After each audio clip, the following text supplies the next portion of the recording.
Continuidade e também é o nosso último capítulo na carta de Colossenses.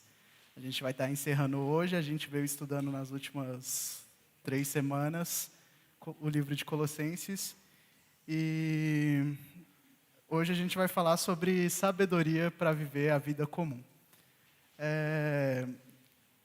Colossenses, como o Davi falou na semana passada, é uma carta de guerra. Porque tinha algumas coisas se infiltrando na igreja e Paulo decidiu escrever para corrigir o pessoal. Mas também a igreja de Colossenses, como a gente viu na nossa primeira reunião, no nosso primeiro estudo, ela é uma igreja muito elogiada por Paulo. Então, ao mesmo tempo que tem algumas coisas erradas se infiltrando, tem coisas ainda em que Paulo pode dar a aprovação do Senhor. E eu acho que essa é a nossa vida, né? Nós temos coisas que o Senhor aprova, mas temos coisas que o Senhor reprova e que nós temos que ficar vigilantes para que nós não caiamos nessas coisas, né? E para falar a gente vai começar no capítulo 3, e para falar de sabedoria na vida comum, antes a gente precisa entender de 3 pilares que foi tudo que a gente viu, e eu vou fazer bem rapidinho, vou falar bem rapidinho só para a gente não ficar tão perdido. O primeiro pilar para ter uma vida cheia de sabedoria é a relação de Cristo e a soberania dele sobre todas as coisas. A gente viu em Colossenses, especificamente no capítulo 1, do versículo 15 até o versículo 20, que é aquele interlúdio que Paulo faz, que parece uma canção, um poema, é algo muito bonito de ler. E eu queria destacar especificamente o verso 17, que fala bem assim: Ele existia antes de todas as coisas e mantém tudo em harmonia. Então, por causa de Cristo e por causa da existência dele, é que nós não somos consumidos pelo mundo em caos, que nós não ficamos desesperados, e isso nos dá segurança para viver uma vida comum. A outra coisa é a relação de Cristo e do conhecimento. A gente viu isso na semana passada. A gente viu um pouco disso na semana passada, né? Que é a partir do capítulo 1, do versículo 24, até o capítulo 2, no versículo 3. E eu queria destacar o capítulo 2, o versículo 3, que fala bem assim: Nele estão escondidos todos os tesouros de sabedoria e conhecimento. Então, a gente viu aqui que essas duas palavras, sabedoria e conhecimento, são 2 palavrinhas em grego, que é sofia e gnosis. E elas são basicamente como é construído todo o conhecimento humano que a gente tem desde os gregos. Então, a nossa racionalidade está pautada nessas 2 palavras. Só que aí a gente viu que perto de Cristo, essas 2 coisas são nada. E nele está tudo que a gente necessita para viver a nossa vida comum. E a terceira é a relação de Cristo com a libertação, que continua no capítulo 2, do versículo 6, até o 2 do... Deixa eu ver aqui. Até o 2, 23. E eu queria destacar o 2, 13 e 15, que fala do 13 ao 15, que fala assim: Vocês estavam mortos por causa de seus pecados e da incircuncisão de sua natureza humana. Então Deus lhes deu vida com Cristo, pois perdoou todos os nossos pecados. Ele cancelou o registro de acusações contra nós, removendo e pregando na cruz. Desse modo, desarmou os governantes e as autoridades espirituais e os envergonhou publicamente ao vencê-los na cruz. Então a gente vê que a gente tinha uma dívida, e essa dívida não era com nenhum governante, com nenhum principado e potestade, mas essa dívida era com Deus. E ela só pôde ser paga porque Cristo tomou o nosso lugar na cruz. Então nós fomos libertos da nossa condição de devedores de Deus por causa do sacrifício de Cristo, né? E aí agora todos aqueles que nos acusavam antes não têm mais poder para nos acusar, porque Jesus cancelou o registro da dívida e falou bem assim: vocês estão livres. Então isso é motivo de grande alegria para a nossa vida, né? E aí agora a gente entra no capítulo 3 em si. Eu vou começar vou ler pequenos trechos e aí a gente vai discorrendo sobre eles. O primeiro trecho que eu quero ler antes disso, é que o capítulo 3, a partir do 3, Paulo vai começar a fazer algo que é muito habitual nas suas cartas. Ele normalmente dá uma parte mais teórica, doutrinária, teológica, e depois ele entra em aplicações práticas. E aqui no capítulo 3 ele vai começar a entrar em aplicações práticas, sobre como a gente deve viver, sobre o que a gente deve fazer, agora que a gente sabe de tudo isso. E vou ler o 3, do 1 ao 4. Uma vez que vocês ressuscitaram para uma nova vida com Cristo, mantenham os olhos fixos nas realidades do alto, onde Cristo está assentado no lugar de honra à direita de Deus. Pensem nas coisas do alto e não nas coisas da terra, pois vocês morreram para esta vida e agora sua verdadeira vida está escondida com Cristo em Deus. E quando Cristo, que é a sua vida, for revelado ao mundo inteiro, vocês participarão de sua glória. Aqui nesse primeiro pedaço, ele está falando que todos aqueles que aceitaram a obra de Cristo, que ele relata no capítulo 2, estão mortos e têm uma nova vida em Cristo. E estudando para falar aqui hoje, eu me esbarrei com uma pregação do John Piper. E uma coisa que ele fala, ele estava explicando por que ele ainda crê no Senhor, né? E aí ele fala que ele crê porque Deus escolheu de usar de misericórdia com ele para ele continuar crendo todos os dias. É simplesmente assim. No dia que Deus falar bem assim, não, lógico que Deus não vai fazer isso, né? Mas vamos supor que um dia Deus fale bem assim, não quero que você creia mais. E aí você não vai crer mais se Deus não usar da sua graça para conosco.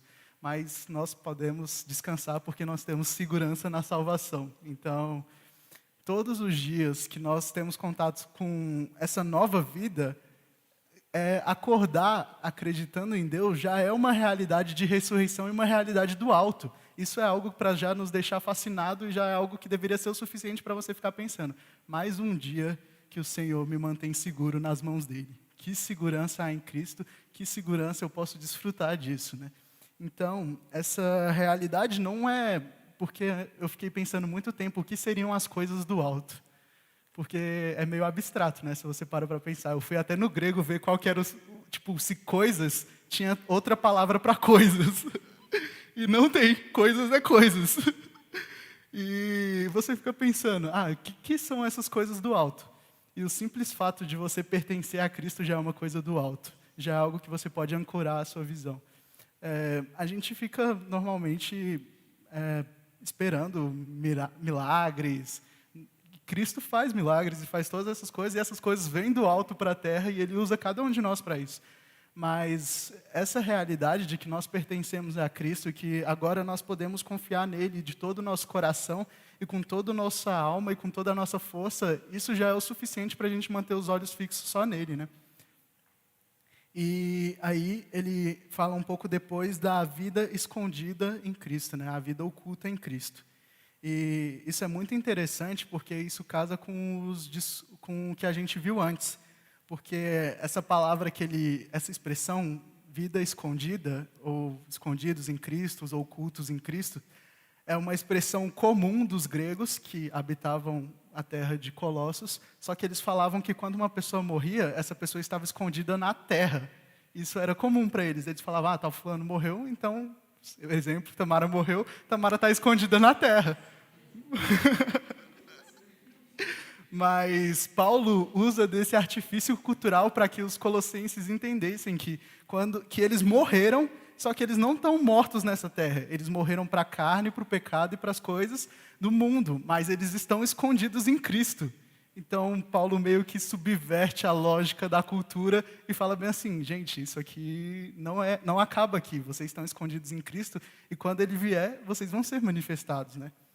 E uma outra coisa sobre essa palavra oculta é que Colossos também era uma terra pagã, né? Então rolava muito sincretismo religioso e todas essas coisas. E os sacerdotes das outras religiões, eles tinham lá os seus livros sagrados e essas coisas, e eles chamavam de apocrifoi, que é de onde vem a palavra apócrifo. Livros apócrifos são os livros que têm uma sabedoria escondida, uma história escondida, um fato escondido. E Paulo usa essa palavra muito sabiamente, porque quando ele fala isso, oculto, escondido, com esse verbo apocrifoi, ele está basicamente falando bem assim, ó, para vocês, os pagãos, os mundanos, os sacerdotes de qualquer outra divindade aí, vocês estão falando que a sabedoria está oculta nesses livros aí. Mas para nós, Cristo é a sabedoria e nós estamos inseridos nele. Então, isso também é algo muito rico, porque diante de todos os conhecimentos dessa terra, você pode falar bem assim, isso não é nada, porque a verdadeira sabedoria habita dentro de mim e eu habito dentro dela. E aí, ele fala também que que quando Cristo vier, que é a nossa vida, quando Cristo vier, que é a sua vida, for revelado ao mundo inteiro, vocês participarão de sua glória. Então, a gente vê aqui que aquilo que estava escondido em Cristo vai ser revelado. E todas as outras coisas, com base nos outros livros da Bíblia, a gente vê que tudo isso vai passar. Essas coisas também vão ser reveladas, mas vão ser reveladas passageiras. Porque só aquele conhecimento que está em Cristo é o conhecimento que dura a eternidade inteira, né? Então, se tem mais uma coisa que a gente pode descansar e desfrutar, é que tudo que a gente entende de Cristo não é em vão. Tudo que aquilo que você aprende de Jesus não é em vão. Tudo aquilo que seus pais contaram para você da Bíblia, você pode pensar que não fez muita diferença, mas para a eternidade vai fazer toda a diferença. E isso é o que vai ficar guardado quando o Senhor vier. E aí ele fala, eu queria falar um pouco dessa expressão aqui, quando Cristo, que é a sua vida, na nossa tradução habitual, que é a RA, fala quando Cristo que é a nossa vida, e essa expressão, nossa vida, é muito comum nos escritos de Paulo, né?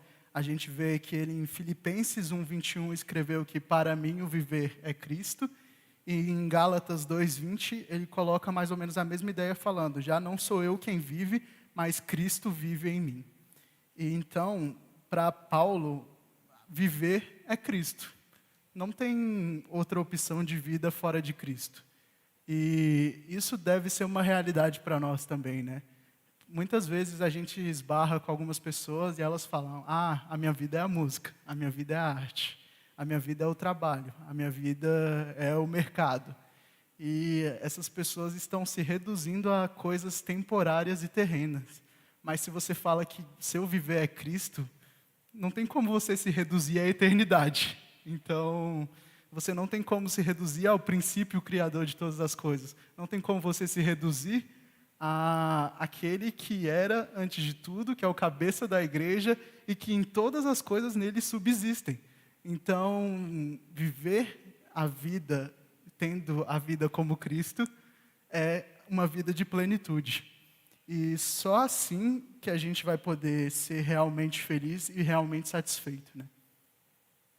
E aí ele continua. Vou ler agora dos versículos do 3 ao 9. Do 5 ao 9, desculpa. Capítulo 3, do 5 ao 9.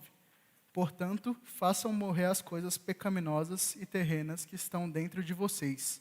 Fiquem longe da imoralidade sexual, da impureza, da paixão sensual, dos desejos maus e da ganância, que é a idolatria. É por causa desses pecados que vem a ira de Deus. Vocês costumavam praticá-los quando sua vida ainda fazia parte deste mundo, mas agora é o momento de se livrarem da ira, da raiva, da maldade, da maledicência e da linguagem obscena. Não mintam uns aos outros, pois vocês se despiram de sua antiga natureza e de todas as suas práticas perversas. Aqui, nessa parte do 5 ao 9, ele começa falando assim, portanto, façam morrer as coisas pecaminosas e terrenas que estão dentro de vocês. Em todo o Novo Testamento, a gente vê uma radicalidade muito grande quando a questão é o pecado, né?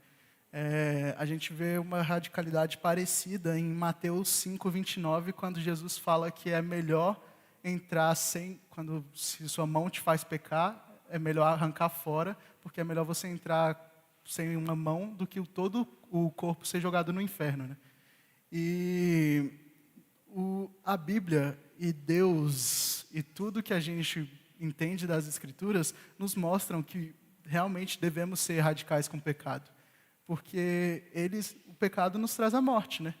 E se nós já morremos com Cristo, seria, pelo que eu saiba, é a única religião ocidental que faz tanta questão assim da pureza e da castidade. Todas as outras religiões, sejam mais ocidentais, do mesmo contemporâneas do cristianismo, falam que está tudo liberado, você pode desfrutar o que você quiser, e hoje também é a mesma coisa, né? Está tudo liberado, você faz o que você quiser, o corpo é seu, mas depois você vai prestar contas à ira de Deus, então cuidado com o que você faz. Então não é tudo tão liberado assim, né? E aí, exatamente, é pior. E aí, depois ele fala dos desejos maus e da ganância. Desejos maus são tudo aquilo que procede do nosso coração para nos afastar do caminho e nos impedir de fixar nas realidades do alto.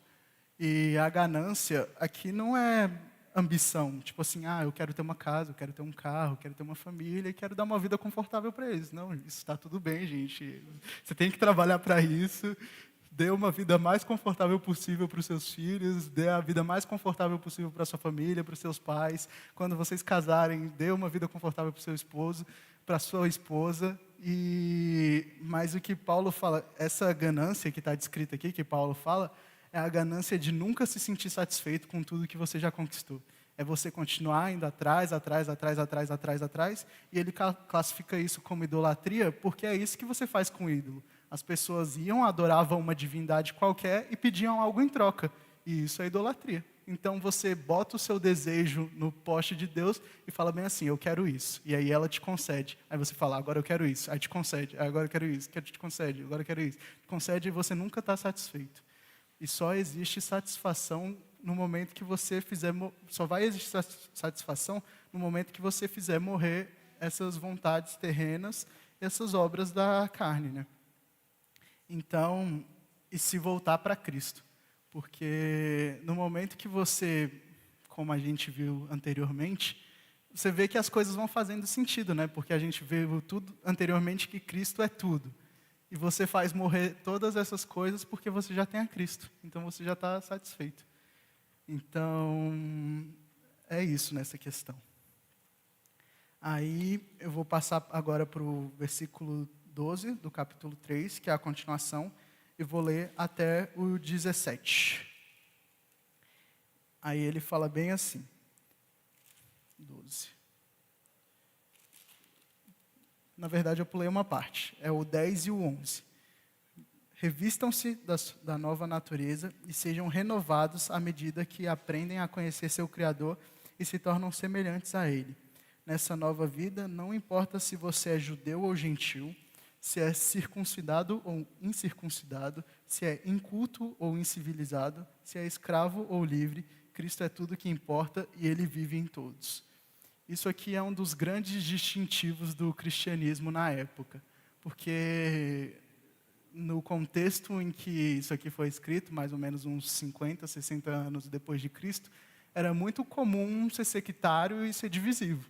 Até hoje é muito comum ser sectário e divisivo. Você tem a sua bolha lá, você quer ficar nela e quer aproveitar a sua bolha. Então, se chegar alguém esquisito da sua bolha, você vai falar, vaza daqui. Você vai fazer bullying com ele. Você vai falar que você não vai fazer, não. Mas o que Paulo nos mostra, e que deve ser a nossa atitude, tá vendo, Harry? É que em Cristo todas as barreiras foram derrubadas. Ele fala aqui, não existe, não importa se você é judeu ou gentil, se é circuncidado ou incircuncidado, se é inculto ou incivilizado, se é escravo ou se é livre. Cristo é tudo que importa e Ele vive em todos. Então, não importa se nós somos pretos e brancos, se nós somos homens e mulheres, se nós somos pobres e ricos, o que importa é Cristo no meio de nós, né? Então, tenham cuidado com isso. Sectarismo, racismo, machismo, qualquer coisa disso dentro da igreja, em qualquer contexto, é pecado. Então, são coisas que a gente deve estar atento.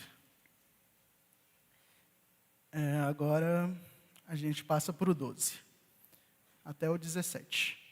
Aí, visto que Deus os escolheu para ser seu povo santo e amado, revistam-se de compaixão, bondade, humildade, mansidão e paciência. Sejam compreensivos uns com os outros e perdoem quem os ofender. Lembre-se de que o Senhor os perdoou, de modo que vocês também devem perdoar.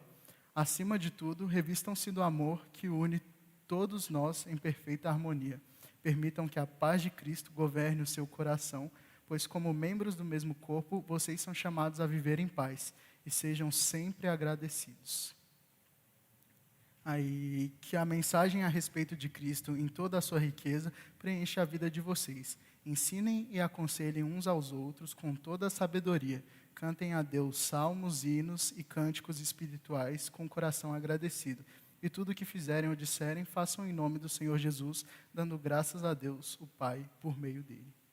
Nessa parte aqui, Paulo lista um monte de virtudes cristãs, né? É bem um contraponto do que ele apresenta em cima, um monte de pecado, e agora ele fala um monte de atitudes desejáveis que vocês devem ter, porque vocês pertencem a Cristo e estão revestidos de uma nova natureza. E é interessante porque nessas características a gente não vê nada muito atual e performático, né? Tipo assim, você deve ser eficiente. Você deve ser o brabo do seu trabalho. Você deve ser o bonzão em tudo que você faz. Você tem que ser o melhor de todos no serviço. Todas as características que Paulo coloca aqui são características relacionadas mais à humanidade e ao relacionamento com as pessoas, né? Então, a gente vê mais uma coisa aqui, que no reino de Deus o que importa não é o desempenho, não é nada disso. No reino de Deus o que importa é como você cuidou das pessoas que o Senhor te confiou. E ele começa falando da compaixão, né?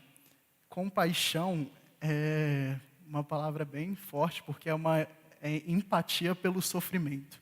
Para você ter compaixão de alguém, necessariamente a outra pessoa tem que estar sofrendo. Você só é compassivo se a outra pessoa estiver passando por uma tribulação, por uma provação, e você só pode se compadecer dela se você vê ela nesse estado e amar ela, e falar bem assim, tá bom, você está sofrendo, eu não consigo entender o que é isso, mas vamos junto ali tomar um café, vamos junto ali na minha casa, e a gente vai dividir essa dor e vai orar, e talvez até ficar quieto aqui do lado um do outro, mas eu sou um com o seu sofrimento. É isso que Paulo fala em outra carta, né? Seja na alegria, seja na tristeza dos irmãos, todos nós devemos ser compassivos uns com os outros, né? E aí, logo depois, em seguida, ele fala da bondade. E essa palavra bondade aqui, em grego, é krestones. E ela não é uma bondade comum, tipo assim, sou bonzinho, pega aqui um pirulito. Não. É muito mais uma bondade ligada.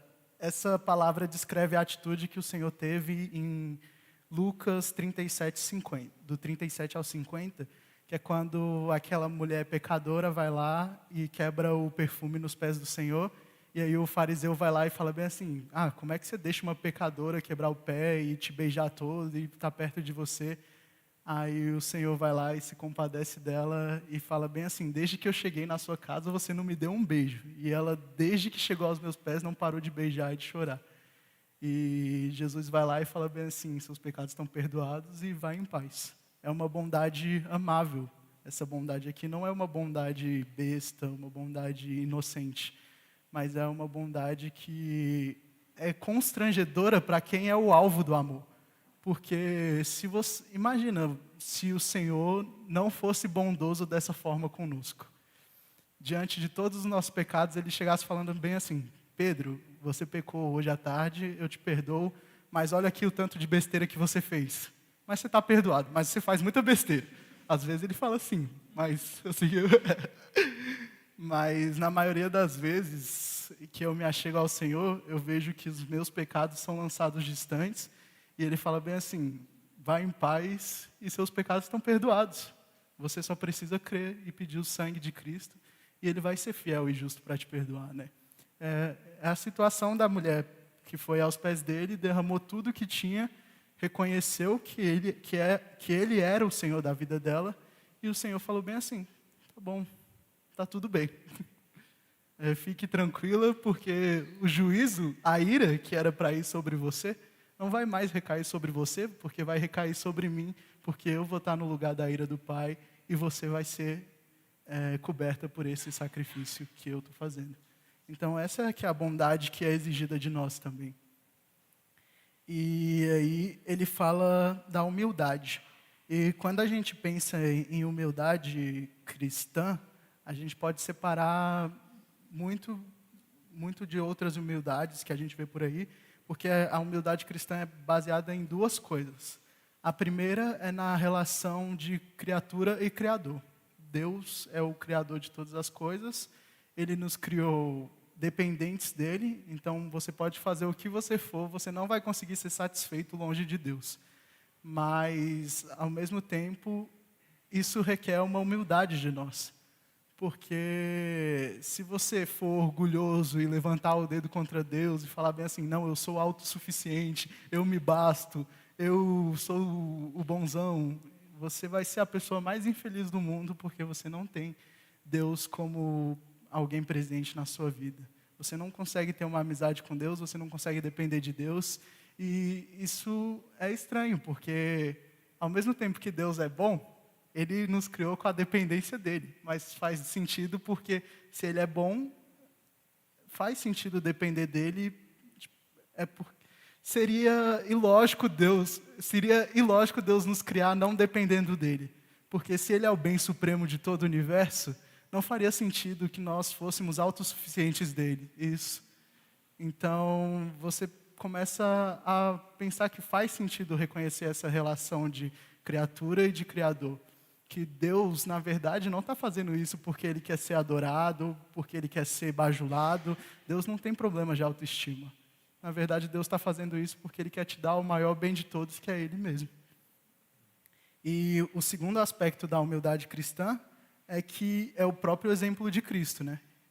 A gente leu Colossenses, a gente sabe quem Cristo é, mas em Filipenses está escrito que Ele abriu mão de todas as coisas e se fez forma de homem. Ele deixou a glória e se fez como servo, o menor de todos. Então, esse é o outro exemplo que nós temos que ter. Ainda que nós pensemos ser algo que nós não somos, nós temos que sair desse pedestal de qualquer glória que possa existir para nós, para sermos totalmente humildes como Cristo foi. Humildade cristã está ligada à servidão. Cristo foi humilde porque Ele foi o maior servo. Você quer ser humilde? Seja o servo dos seus irmãos. Se eu quero ser humilde, eu tenho que servir todos vocês aqui. E o outro ponto que ele coloca é a mansidão. E normalmente a gente tem meio que um preconceito com essa questão da mansidão, né? Porque a gente acha que ser manso é ser lerdão. Tipo assim, o cara vai ficar lá te provocando e você não vai fazer nada. Aí você fala, nossa, eu sou manso. Não, mas na verdade no seu coração você está falando, eu vou te matar e vou te descer a porrada no final. Isso não é mansidão coisa nenhuma. Ué. Mas aí, mansidão na Bíblia é você saber aplicar a justiça no momento correto e no tempo correto. E na medida correta. Isso que é mansidão. Tipo assim, você não se ira mais do que deve e você não se chateia, não sei se é chatear, mas você aceita que você, é reconhecer que você não merecia nada, então qualquer frustração não é nada. E você não se chateia também porque você sabe que, e você não se ira também porque você sabe que você não está na posição de se irar. Então, isso é ser manso. Não é você ser lerdão e falar bem assim, eu estou de boa com tudo que aconteceu, eu vou ficar tranquilo e está tudo certo. Não, você só sabe que o Senhor vai compensar cada um de acordo com as suas obras e você confia na justiça do Senhor. E diante de uma situação de injustiça, não fiquem quietos achando que isso é mansidão ou algo assim.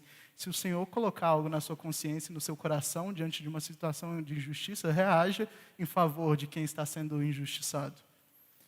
E aí ele entra na paciência. E paciência para Deus é uma coisa muito maluca. Porque ao mesmo tempo que vou ler 2 Pedro 2,9 que vai explicar melhor. 2 Pedro 2,9.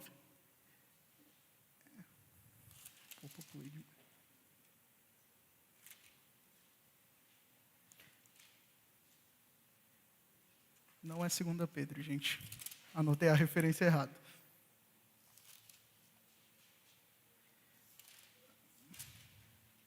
É o versículo de Pedro que ele fala que Deus não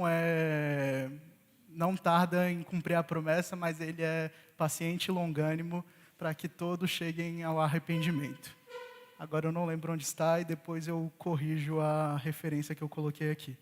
Mas a paciência de Deus é essa. Por mais que o mundo esteja se afundando em caos e em pecado e ele tenha vontade de cumprir a promessa, retornar e restaurar todas as coisas, 3:9, muito obrigado.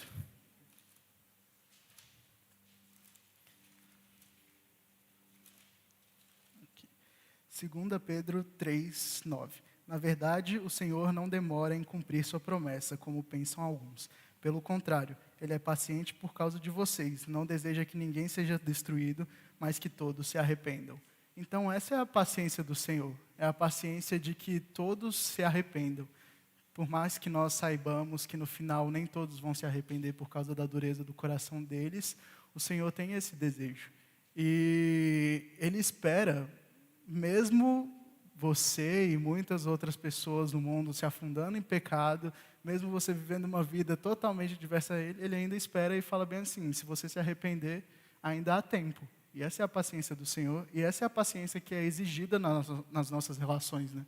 Se alguém errar comigo, eu tenho que ser paciente a ponto de falar bem assim, eu vou esperar até que ele se arrependa. Ou então, eu não vou esperar até que ele se arrependa. Eu vou buscar ele e falar o que aconteceu, ter comunhão, para que a paz seja restabelecida novamente, né? E essa que é a questão. E essa que é a paciência que é exigida de nós. E aí depois ele entra no perdão. E essa parte aqui é muito tensa, porque ele fala que a nossa capacidade de perdoar deve ser a mesma que Jesus teve conosco, né? Ele coloca bem aqui, versículo 13 do capítulo 3 de Colossenses. Sejam compreensivos uns com os outros e perdoem quem os ofender. Lembrem-se de que o Senhor os perdoou, de modo que vocês também devem perdoar. Em Romanos 5, fala que Deus nos perdoou quando nós ainda éramos inimigos dele, né? E esse é o perdão que é exigido de nós. E na oração do Pai Nosso, a gente tem lá uma frase que fala bem assim, e perdoa as nossas ofensas, assim como nós perdoamos aqueles que nos têm ofendido. E essa é uma frase dura de falar, né? Porque se você falar para o Senhor, para Ele perdoar as suas ofensas, assim como você tem perdoado os que te ofenderam, se você não tiver perdoado ninguém, Ele não vai te perdoar. Então, isso é algo para ser falado com muito temor, né? E com muita reverência, porque essa é a medida de perdão que Cristo exige. Essa é a medida de perdão de um filho de Deus, essa é a medida de perdão de um cidadão do reino. Quem já foi muito perdoado também sabe perdoar. E isso aqui é um tema que nós deveríamos parar para refletir mais vezes. Porque muitas vezes nós ficamos presos nas nossas amarguras e ficamos remoendo aquilo e falando bem assim, mas se fosse até aqui dava para perdoar, mas ele fez isso aqui tudo. Isso aqui não dá para perdoar. E Cristo perdoou todas as suas coisas. Então dá para perdoar tudo que é ofensa contra você, dá para eu perdoar tudo que é ofensa contra mim. E isso que o Senhor nos pede para fazer quando nós estamos revestidos na nova vida dele, né? E se nós estamos escondidos em Cristo, que é a própria sabedoria, Ele vai nos dar a capacidade, o conhecimento, a sabedoria, o discernimento necessário para lidar com todas as situações, né? Então, se existe algo ainda que você não sabe como lidar, é só se voltar ao Senhor, fixar os olhos na realidade do alto, porque lá tem todas as coisas que você precisa para poder viver aqui. E aí, com certeza absoluta, vai ter graça o suficiente para você poder perdoar aquilo que não está perdoado no seu coração. Aí ele fala do amor. Ele fala que, acima de tudo, revistam-se do amor que une todos nós em perfeita harmonia. O amor é o elo que mantém toda a igreja e todas as relações em harmonia. Quando não existe amor, tudo desanda. E talvez, olhando a situação da igreja brasileira hoje, a gente pode ver que não está nada harmoniosa, né? E então talvez isso seja uma repreensão para nós de que falte amor nas relações com os nossos irmãos, né? E se a igreja é a expressão do corpo de Cristo, ela precisa estar em harmonia e unidade, e para isso nós precisamos que o amor balanceie todas as relações e para que que o amor nos faça ser um novamente, né? Não que o nosso elo místico com o corpo de Cristo seja quebrado, alguma coisa assim, mas para que a expressão de Cristo na Terra possa ser visível. Em João 17, isso me lembrou, na oração sacerdotal de Jesus, ele fala no versículo, cadê?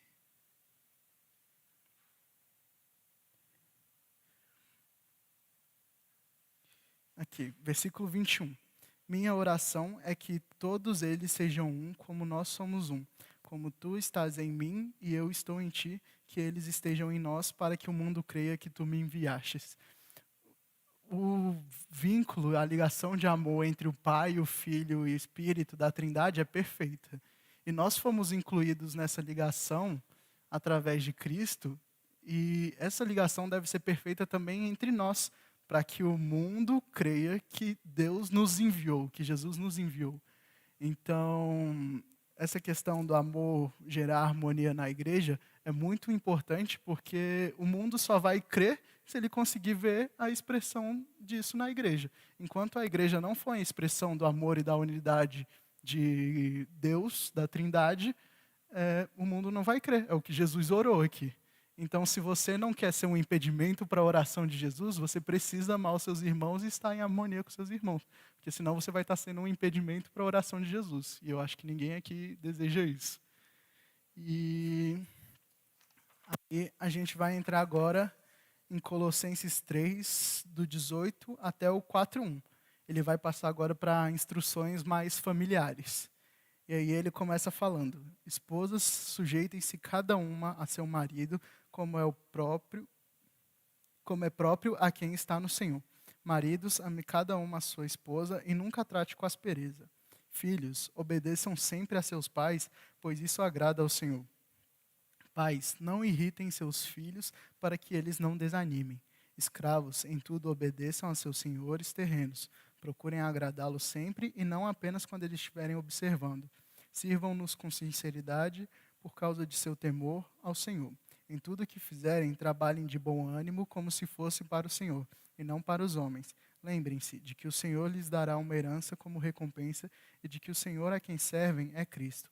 Mas se fizerem o mal, receberão de volta o mal, pois Deus não age com favoritismo.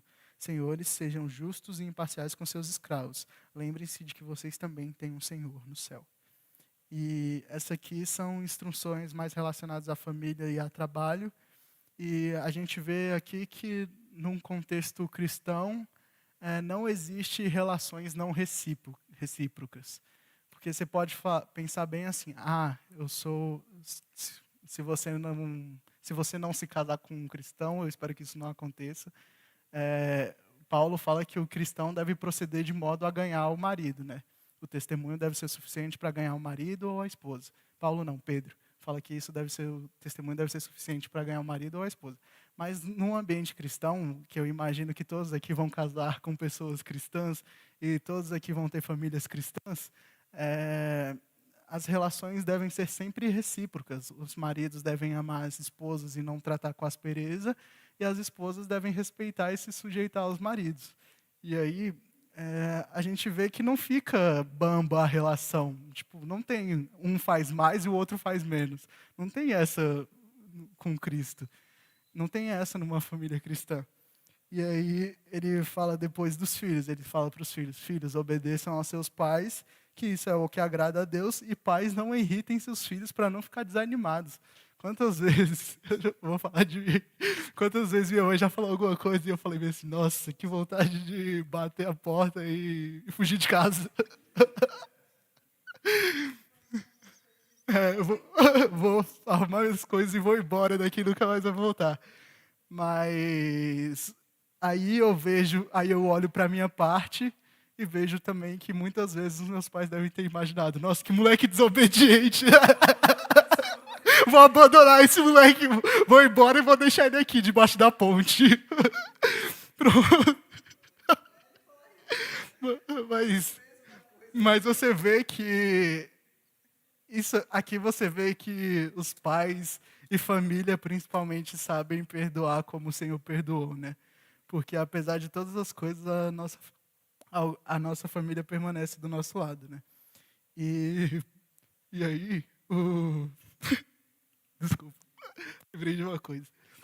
E aí a gente vê aqui então que não existe relação capenga, ninguém vai ser exigido de, na verdade, isso é bem exigente, mas é bem recompensador. Eu sei que as melhores épocas que eu tive com os meus pais foi quando eu estava obedecendo a eles. Tipo assim, se você obedece, não tem trabalho em casa.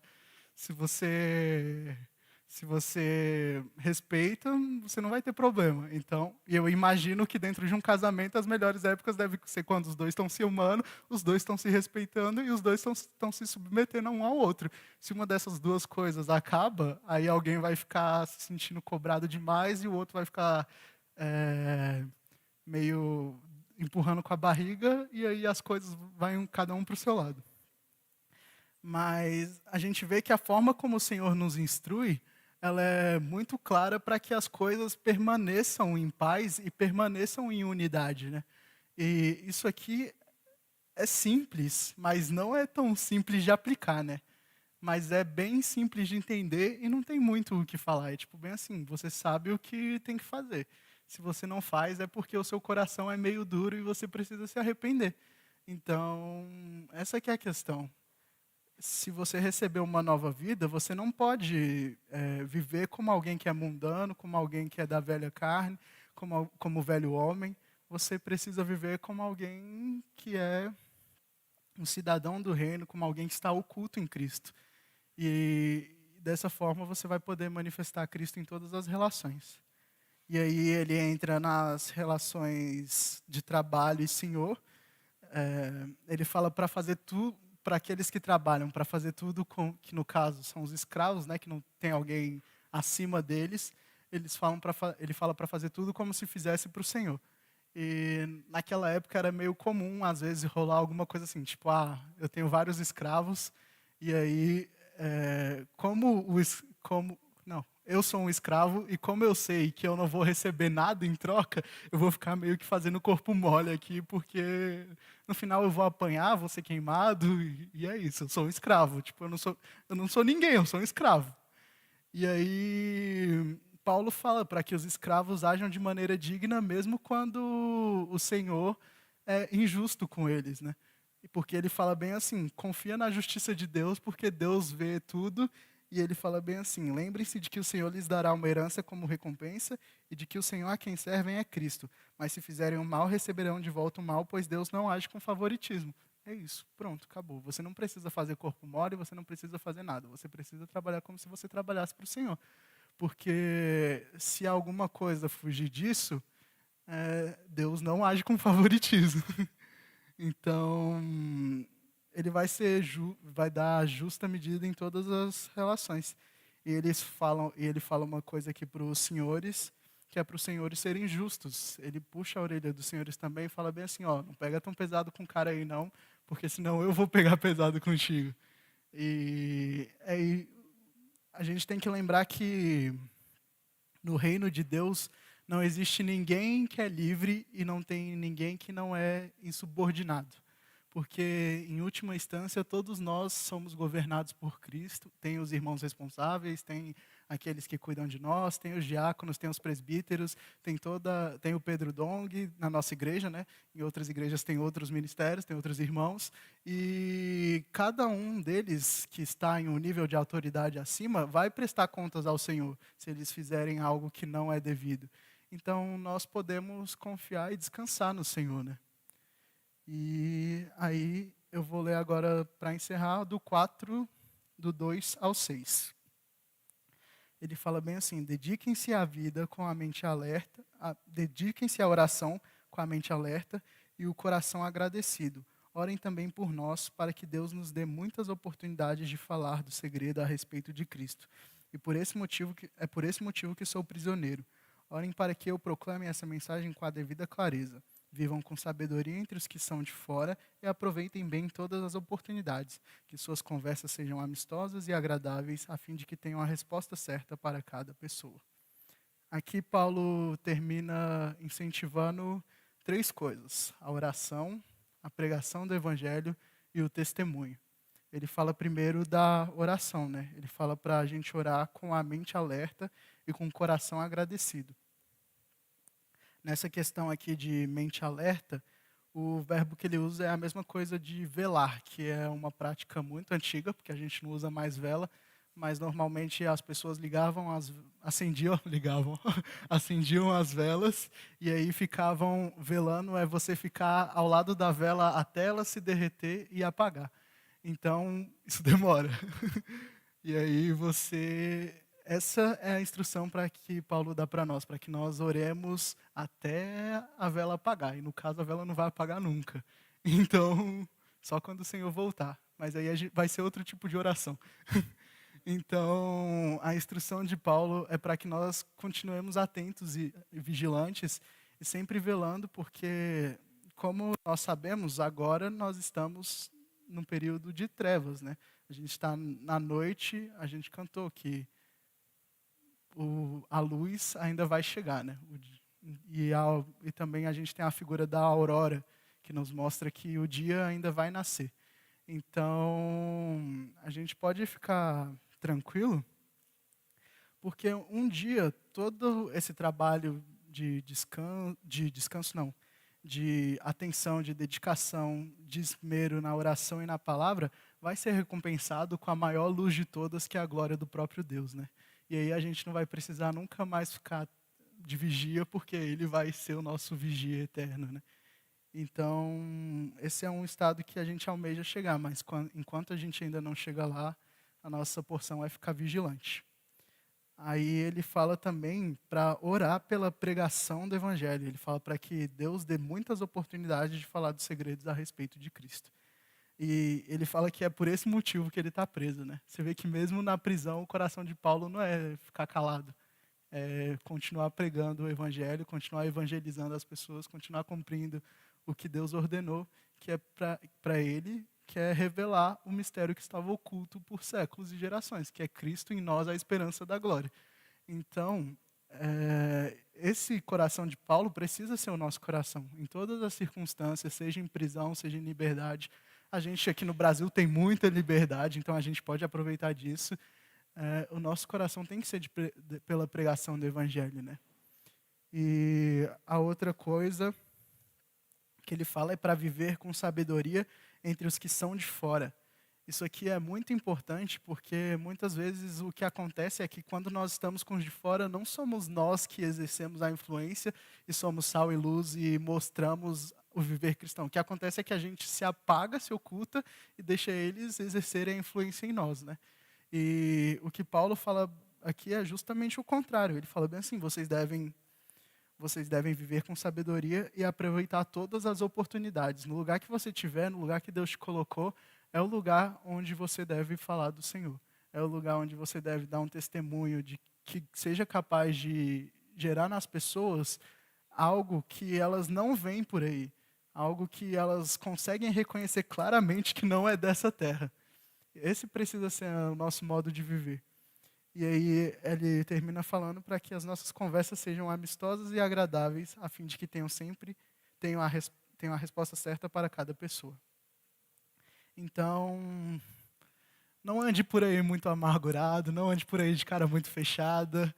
Vocês todos são muito bonitos, então botem um sorriso no rosto e aproveitem que Deus deu essa bela feição para vocês para falar dele para as outras pessoas. E é isso, gente. Acabou a mensagem. Eu gostaria de orar só para a gente encerrar. E é isso. Depois vão ter os avisos. Senhor Jesus, ó Senhor Jesus. Senhor, muito obrigado por esse dia. Senhor, obrigado porque nós temos a oportunidade de escutar a Tua palavra, Senhor. Que isso não seja mero conhecimento, mas que isso possa entrar nos nossos corações. Senhor, nós te pedimos para que o Senhor nos transforme, Senhor. Porque sabemos que nós habitando dentro de Ti, Senhor, é tudo que nós precisamos. Por isso, Senhor, também te pedimos sabedoria para todas as ocasiões da nossa vida, Senhor. Para que o Senhor possa nos ensinar, Senhor, como nós devemos agir em cada circunstância e para que nós possamos ser guiados pelo Teu Espírito. Essa é a nossa oração nessa noite, Senhor. Amém.